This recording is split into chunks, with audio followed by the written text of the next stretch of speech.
мен биринчи 50 жашка жазгым келген. 50 карасаң 50 20 жаш 30 болбогон.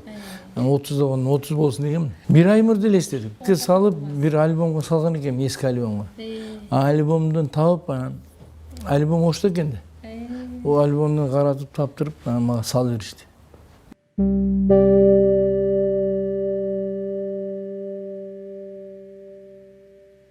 Арнаймын ушул катымды андагы 2021 жылдын 13 майында 60 жашка чыккан Ибрагим Жунусовго 1991 жылдын 13 майында 30 жашка чыккан Ибрагим Жунусовдон салам кат.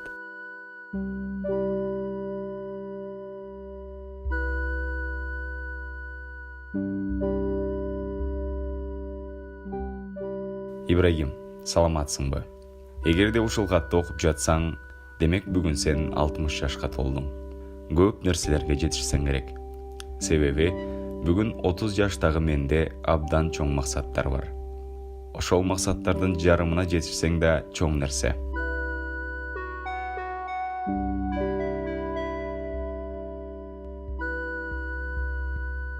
Эмгек сиңирген артист болдуңбу?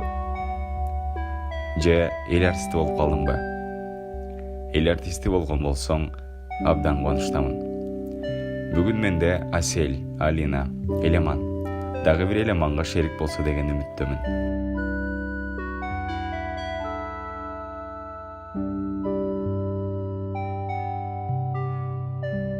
Аялымдын аты Чынара. Башкага үйлөнбөдүңбү? Сен башкага үйлөнбөйсүң. Мен сени жакшы билем. Экөөңөр катар-катар неберелерди жетелеп жүрсөңөр керек.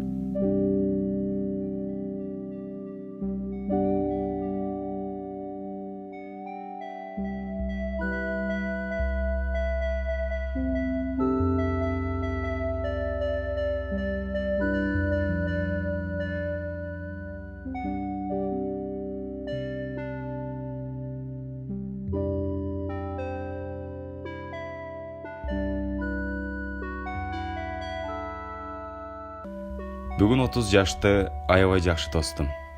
Драм театрда концерт бердим. Эл толтура. Шамурат акем, Абдалим акем, Мавлюда, Алтын апам бүт келип куттукташты. Баарын апам уюштурат. Бүгүн да баары менен чогуу тойлоп жаткандырсың. Апам төрдө олтурабы? Сени апамсыз элестете албайм. Апам, сен министрде болосуң дейт. Мен ырчыдан кайдагы министр деп күлөм. Баардыгыбызды чогулту да, чогултуп алып, отуруп, баардыгыбызга өзүнүн керезин айтты, ыраазылыгын айтты. Анан ошондо мага айтты да, балам, айылга жетпеген атымы аламга чейин жеткиздиң. Ак сүтүмө ыраазымын деген сөздү айтты да, мага сөздү айтты. Колун кармап турган апам. Менин чоң акеме ыраазылыгын айтты. Баардыгы ыраазылыгын айтып, акыркы сөзү ушундай болду да.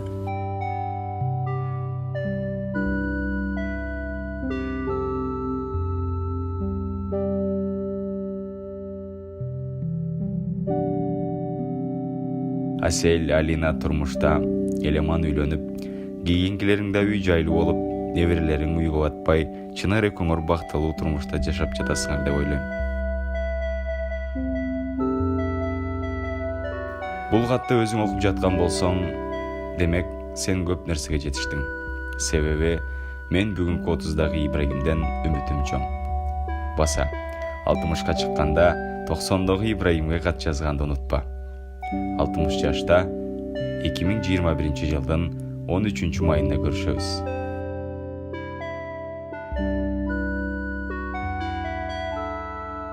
Бирок эч өзүм 60тай сезе албайм. Менде ушундай бир неме бар, чач гана агарып койбосо, бул чач деле саясатка баргандан кийин агарды. Ага чейин кара эле чачым бар эле. Үй бүлө баарын орунда болсо, 60тан кийин деле жакшы жашоо бар менимче.